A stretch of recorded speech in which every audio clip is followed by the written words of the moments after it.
So I always grew up and I was raised in a Christian home. My parents and the rest of my family were all Christians and grew up in a Christian home as well. So yeah, I was really exposed to that environment. Went to church, did youth groups, all that stuff. And yeah, never felt like forced to do it. Of course, when you're young, your parents drag you along, but you didn't have a choice. But as you grow up, they gave me, more of a choice. But like I kept on going. I loved hanging out made some really good friends at church. I loved learning about God at church and just everything that youth group and on a Sunday service involved was always really beneficial to me. I spent a lot of time in the summer. Our previous church was involved at a camp called Camp Squia.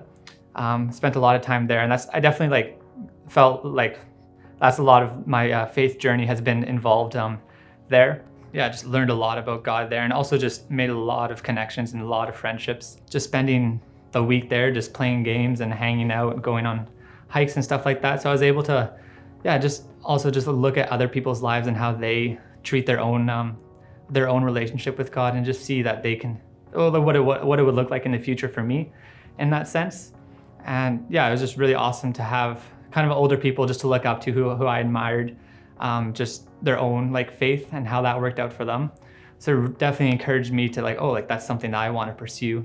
That's something I want to have in my life. It's not just a Sunday service kind of thing. It's the rest of my life that I'm going to be going into. And then in 2019, I went on a missions trip with SouthRidge down to Mexico. And that was amazing. That was my first mission trip that I've ever went on. So that was exciting. I was just looking forward to going there. First time in Mexico too. So that was also just exciting. We were able to spend a lot of time with at a school with children that had special needs. And that was something I'd never been really exposed to before, or at a larger scale with a little bit more people. And we spent a lot of time there just helping out, setting up stuff, hanging out with the kids, and just playing with them, getting to know them as well. But definitely the biggest thing for me was just watching the kids. They probably hadn't grown up in what we are used to growing up in, a nice comfortable home and stuff like that. They were a little less fortunate than us. So watching the kids there was amazing, because they were happier than almost we were just being there. They loved every second of it. For me, there was this one kid.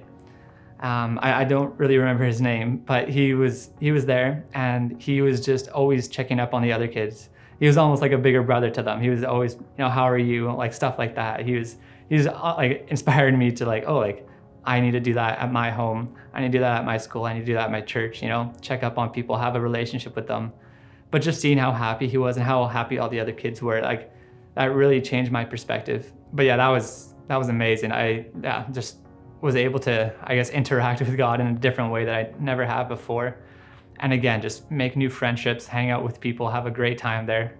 But that trip definitely sparked something in me and with my relationship with God that, just kind of changed it. Is this is something that is almost felt okay, now it's real. Now it's something that I know, God isn't playing around, he's for real, right? And I need to take it serious too.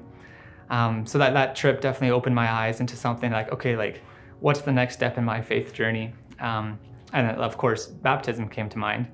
So came home from the mission trip, and then kind of just went back to school, kind of went back to the normal things of going through my routine of everything like that, kind of just put baptism in the back burner a little bit. But yeah, just went back to Camp Squia, kept going to youth groups, and kept pursuing my faith, but never felt like I was really growing, or where's the next step kind of thing. Through this past year, have been able to, definitely just start question more in a good way, start to learn more, talk to my youth leaders here at SouthRidge, the youth pastors and everyone, and just, kind of just explore that more and what it means to be a Christian, and just the next step over my lifetime of just struggling and also just building my relationship with God.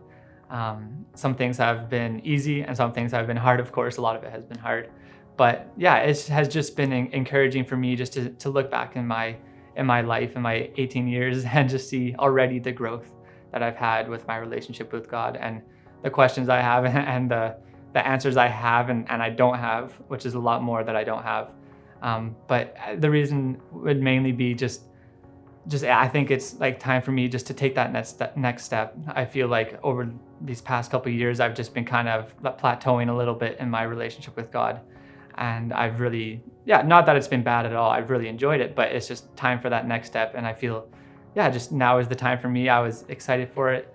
I thought about it and I was ready to act on it. So that's the reason that I'm getting baptized today. So Adam, is your desire to live for Jesus the rest of your life?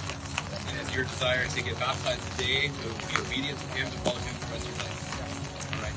Because you requested it and Christ has commanded it, we now baptize you in the name of the Father, and of the Son, and of the Holy Spirit.